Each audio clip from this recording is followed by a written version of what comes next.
The letter arrived like a guillotine, its crisp HOA letterhead slicing through the quiet of my morning coffee. 48 hours to demolish your unauthorized cabin, it declared, signed by Karen Wentworth, the self-appointed queen of Pinewood Estates. My blood boiled. That cabin wasn't just wood and nails, it was my late father's dream. A sanctuary he built with his hands, where we'd spent summers fishing and laughing under the stars.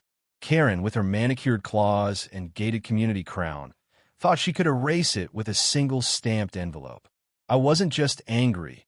I was ready to burn her perfect little world to the ground. Pinewood Estates was a sleepy community of modest homes and sprawling lots, where my family's 5-acre plots sat on the edge, fringed by towering pines.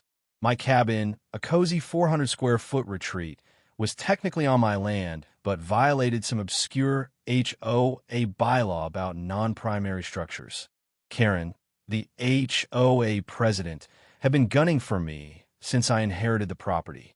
She'd strut through the neighborhood in her Chanel heels, barking orders at kids for riding bikes too fast or homeowners for untrimmed hedges.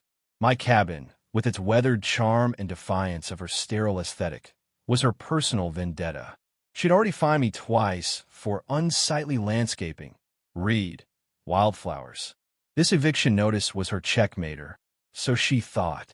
I wasn't going to roll over. Karen didn't know I'd spent years as a property lawyer before moving here to escape the city grind.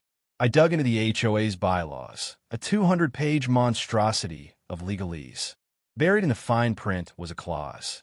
Any board decision could be challenged by a majority vote of homeowners, provided a quorum was met. Karen's reign relied on apathy. Most residents ignored HOA meetings, letting her rule unchallenged. I saw my opening. If I could rally the neighborhood, I could turn her own rules against her. But first, I needed to know why she was so obsessed with my cabin. That's when I met Tom, a grizzled retiree who lived across the street. Over a beer on his porch, he spilled the tea. Karen wasn't just a control freak. She was scheming to flip Pinewood into a luxury development. My land, with its prime forest view, was the last holdout blocking her deal with a shady developer named Vince. Tom had overheard her at a diner, bragging about how she'd clear the riffraff to make millions. My cabin wasn't an isorite, was a roadblock to her payday. The twist. Tom wasn't just a nosy neighbor. He was a former city planner who'd tangled with Vince's company before and lost his job over it. He had an axe to grind and a folder of dirt on Vince's shady permits. We had a common enemy. Armed with Tom's intel, I called an emergency HOA meeting. Karen laughed when she saw the flyer, assuming no one would show. She underestimated me. I spent 2 days knocking on doors, sharing coffee and stories with neighbors who'd been bullied by her fines and threats. There was Maria, who'd been slapped with a $500 fine for her son's skateboard ramp. Then Raj, whose solar panels Karen deemed tacky. By the meeting night, 30 homeowners packed the community center, a quorum, and then some. Karen's smug grin faltered as I stepped to the podium, Tom at my side. I laid it all bare. Karen's secret deal, the developer's history of shoddy projects, and how my cabin was the only thing stopping her from selling us out. Gasps rippled through the room. Karen leapt up, her voice shrill. This is slander. That cabin is illegal, and he's just a troublemaker. But Tom was ready. He projected documents emails between Karen and Vince, promising her a cut of the profits. The room erupted. Neighbors shouted, some in anger, others in disbelief. Karen's face turned beet red, her designer scarf suddenly looking like a noose. Then came the vote. I proposed not just saving my cabin, but rewriting the HOA bylaws to strip the president's unilateral power. One by one, hands shot up. Maria, Raj, even Mrs. Delaney, who'd never spoken at a meeting. The motion passed 28-2. Karen's allies, 2 nervous board members, shrank in their seats. But I wasn't done. I'd found another gem in the bylaws.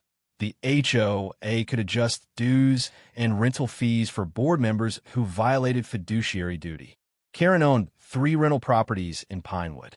I proposed tripling her dues and rent to cover community damages. The vote was unanimous. Karen stormed out, her heels clicking like a ticking bomb.